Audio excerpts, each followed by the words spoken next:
At Romania Hotel, Ballroom welcomes refugees fleeing Ukraine. A four-star hotel in Romania has turned its lavish ballroom into a makeshift refugee shelter for the thousands crossing the borders from neighboring Ukraine. Each day. 3:15. Suceava, Romania, as Olga Okremenko walked into a bustling ballroom-turned-refugee shelter at a four-star Romanian hotel, her corgi, Noli, strained at the leash, anxiously seeking the warmth inside. It had taken them 3 days to flee Ukraine by car, bus and taxi in the bitter cold. The 34-year-old Ukrainian marketing manager could hardly contain her emotions, and a simple, "Are you okay?"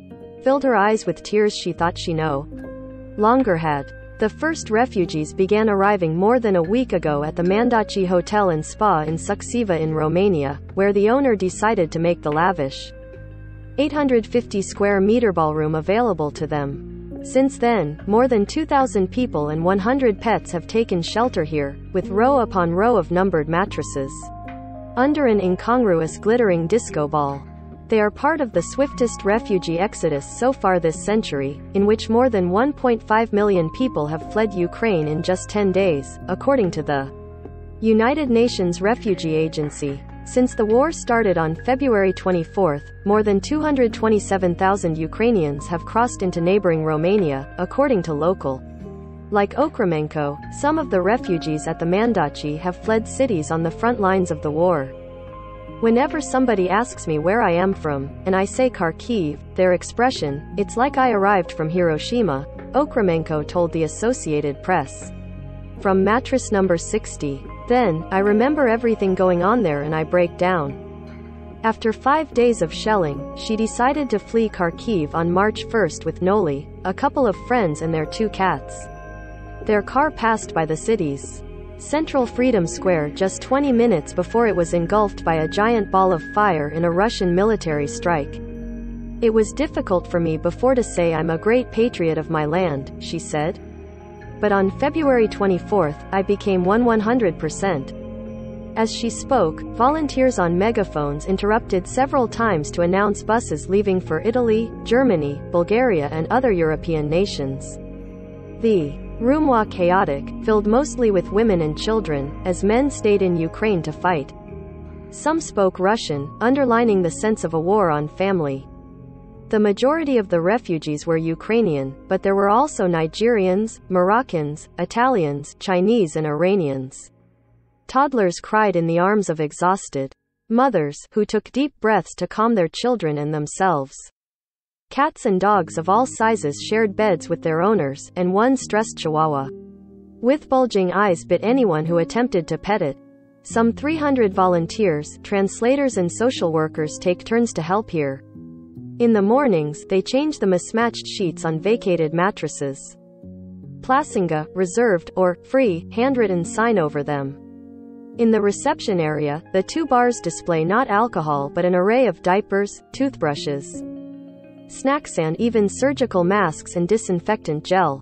At the opposite end of the King Salon, at mattress number 82 near stacks of red velvet chairs, 85-year-old Nelia Nahorna sat in silence combing her gray hair with her fingers. It was the second time this Ukrainian grandmother had fled war. In 1941, when she was just 4 years old, Nahorna was injured by shrapnel in Nazi Germany's invasion of Ukraine, she said. "The first night of the war, my mother grabbed me from my cradle and ran to take the last car that carried the wounded to the border," Nahorna recalled in a soft, low voice. Now, more than 80 years later, it was her daughter, 57-year-old Olena Yefanova, who grabbed her on the first day of the war and crossed the border. They came from the town of Zaporizhia, where Europe's largest nuclear power plant was hit by Russian shelling last week. "This war is different," Nahorna said in Russian. "In World War II, the enemies were German, fascists," she said. But now, she was fleeing from her brothers. They had to make stops along the way to get her a Ukrainian passport. "I would like to tell the Russian mothers, help by keeping your sons right next to yourselves and don't let them fight and attack other countries," Nahorna said. In an astonishing accomplishment, the same grandmother who leaned on a cane to make it from her mattress to a table a few steps away had walked the last 5 kilometers, 3 miles to Romania by foot. At one point, Nahorna's heart seemed like it was giving up, and a doctor gave her some pills so she could continue. Her daughter. My mother clenched her will into a fist and left, Yefanova said proudly. She understood that this is going to be hard, but she took it steadfastly.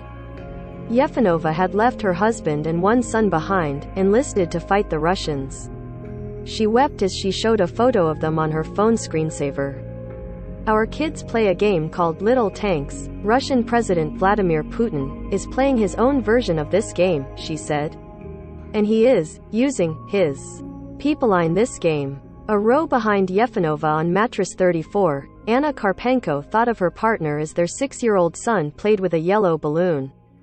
Before she left him at their home in Chornomorsk, on the outskirts of Ukraine's biggest port city of Odessa, he promised they would get married after the war. But when we said goodbye, it felt like it was forever, Karpenko said, wiping tears from her eyes. Normally, she said, she's an optimistic person.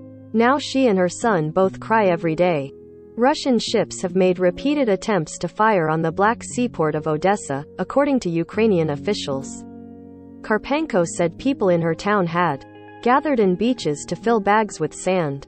Originally from Crimea, Karpenko speaks Russian, worked for a Russian language school and has relatives in Donetsk, one of 2 Russian-backed separatist regions in eastern Ukraine. The war in Ukraine has divided her family, with her Donetsk relatives supporting Putin.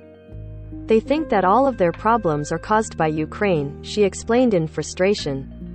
They worship Putin as if he was a god. She's given up trying to tell them it was Russian strikes she was fleeing. By the next morning, Okramenko and her corgi had left. Her husband, who had moved to Germany only a few months ago, drove down to pick them up. She had planned to join him eventually, but never thought she would suddenly be chased out by sirens and explosions. We just took a deep sigh of relief together and hugged each other so strong, Okramenko told AP by text message from the road to Germany. Karpenko, her son and her mother boarded a bus also bound for Germany. On the same bus were Yefanova and Nahorna, the 85-year-old grandmother. 30 hours after leaving the makeshift shelter, they were still on the road.